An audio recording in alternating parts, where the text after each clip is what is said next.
नमस्कार, जी बिजनेस में आपका स्वागत है। मैं हूं आपके साथ निधि। शुरुआत करते हैं बड़ी खबर से ही। नया कंपनीज बिल राज्यसभा से पास हो गया है। नए कानून में शेयर होल्डर्स को ज्यादा अधिकार दिए गए हैं। शेयर होल्डर्स के प्रति कंपनियों की जवाबदेही बढ़ जाएगी।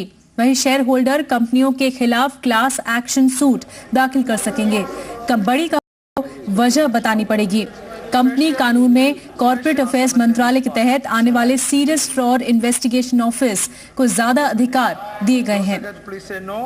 I think the bill is not just the government of India. This bill will usher in a new era for our nation, for our country, for our economy. And I think we all need to work together to make sure that this bill for the next 2 or 3 decades will really clearly outline the positivity in our economy. There is so much latent potential left in our economy to be tapped. And I think through this bill, we'll be able to harness those energies. और इस वक्त mister Sandeep Pareek हमारे साथ जुड़े हैं, corporate lawyer हैं। Mister Pareek, स्वागत है आपका जी बिजनेस में। Much awaited new companies bill हमारे सामने है और राज्यसभा से भी ये पास हो चुका है। क्या लगता है जो की चेंजेस हैं वो कितने कारगर साबित हो सकते हैं आने वाले समय में?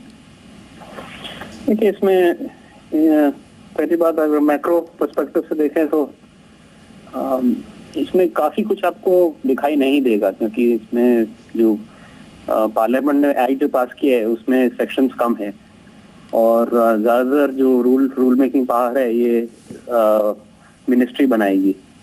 तो इसका मतलब ये हुआ कि उसमें अभी मुझे लगता है कि कुछ सर्टेनिटी आने में कि क्या इम्पैक्ट होगा इसका ग्राउंड के ऊपर, उसके लिए मुझे लगता है 1-1.5 साल और वेट करना पड़ेगा।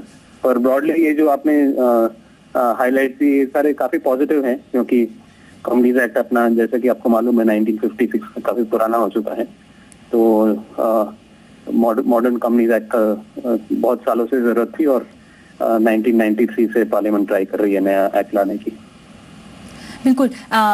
इसके अलावा Mr Parikh, anti fraud cases को भी यहाँ पर उजागर किया जाएगा। एसएफआईओ को भी ज्यादा अधिकार मिलेंगे। एक पॉइंट है जिसमें की चेंज ये भी है कि प्रॉफिट मेकिंग जो कंपनी है वो कॉर्पोरेट सोशल रिस्पॉन्सिबिलिटी एक्टिविटी में आनी चाहिए और उसका कुछ परसेंटेज भी देना होगा। यानी कंपनियां अब ज्यादा जवाबदेह होंगी सोशल सेक्टर के लिए भी।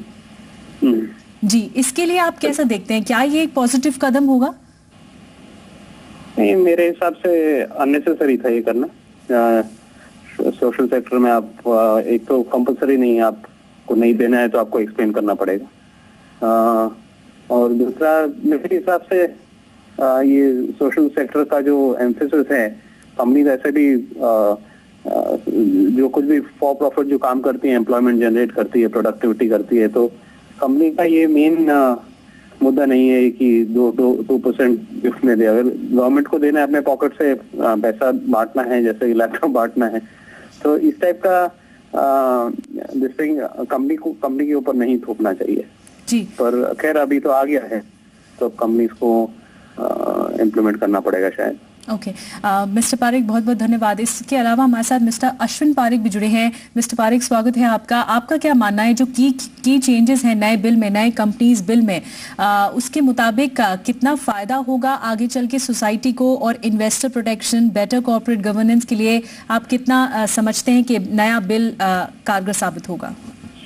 हाँ, 2 चीजें हैं इसके अंदर जी। ये जो सारा प्रपोज जो बिल था वो investor protection, share holder disclosure और एक अच्छी गवर्नेंस की मतलब ऑर्डर ऑफ गवर्नेंस लाने के लिए किया गया था।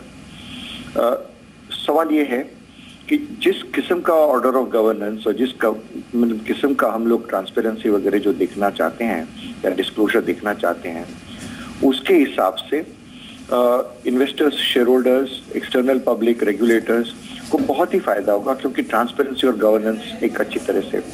पर एक अगर कॉस्ट बेनिफिट का इवैल्यूएशन किया जाए, जो कॉस्ट कंपनी के ऊपर आएगा इस चेंजेस के हिसाब से और उसके सामने जो इमीडिएट बेनिफिट्स नजर आएंगे, उसका एक कहीं जाके इवैल्यूएशन जरूरी हो जाएगा।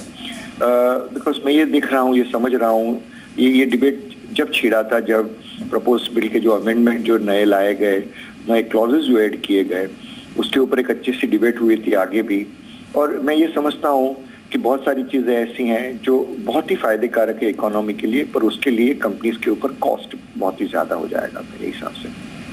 जी मिस्टर पारेख, एक क्लॉज है इसमें, इनफैक्ट एक प्रोविजन जो है कॉर्पोरेट सोशल रिस्पॉन्सिबिलिटी का, उसे आप कितना बेनिफिशियल समझते हैं? क्योंकि 2% अगर सोशल सेक्टर के लिए रखना हो कंपनियों को, प्राइवेट कंपनियों को जो प्रॉफिट मेकिंग कंपनीज हैं, तो क्या ये एक पॉजिटिव कदम या सकारात्मक कदम हो सकता है?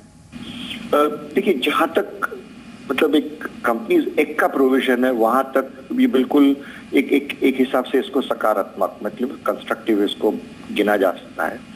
मुद्दा ये है कि जैसे मतलब इसी अगर किसी चीज को मतलब एक अच्छी चीज को आपको करना है, तो उसको कितने हद तक आप एक बिहेवियरल और एटीट्यूडनल अप्रोच से लेते हैं और कितने हद तक उसको मैंडेटरी बना के लेते हैं।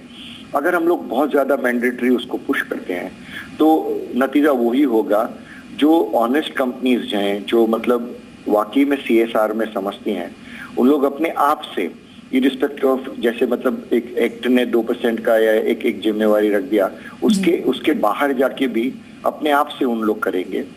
जिनको मतलब किसी तरह से कंप्लाई मतलब पेपर पे होना है, पर जो मतलब इन स्पिरिट जो कंप्लाई नहीं करना चाहते हैं, वो अपने तरीके ढूंढेंगे। तो मतलब हम लोग शायद वहीं पे हो जाएंगे जहां से हम पहले हमने शुरू की थी इस सारे CSR और वेलफेयर का जो मुद्दा था, सोशल वेलफेयर का, वहीं पे शायद हम लोग आ सकते हैं, क्योंकि लोग ऐसे तरीके निकालेंगे जहां पे वो कैसे भी करके रिपोर्टिंग कर सकते हैं। फिर भी मैं ओवरऑल उसको सकारात्मक कंस्ट्रक्टिव गिनूंगा। जी मिस्टर अश्विन पारेख, बहुत बहुत धन्यवाद हमसे बातचीत करने के लिए और जी बिजनेस को समय देने के लिए। और जैसे कि जानकारी मिल रही है उसमें यह भी है कि 33 नई डेफिनेशंस कंपनी बिल में शामिल की गई हैं, नए कंपनी अमेंडेड बिल में शामिल की गई हैं। और जैसे जैसे अब अधिकार बढ़ेंगे और जैसा ये भी सूचना है कि SFIA को ज्यादा अधिकार मिलेंगे और इसके अलावा 2% कॉर्पोरेट सोशल रिस्पॉन्सिबिलिटी के लिए भी रखा गया है। जो प्रॉफिट मेकिंग कंपनीज हैं उन्हें 2% सोशल सेक्टर के लिए भी रखना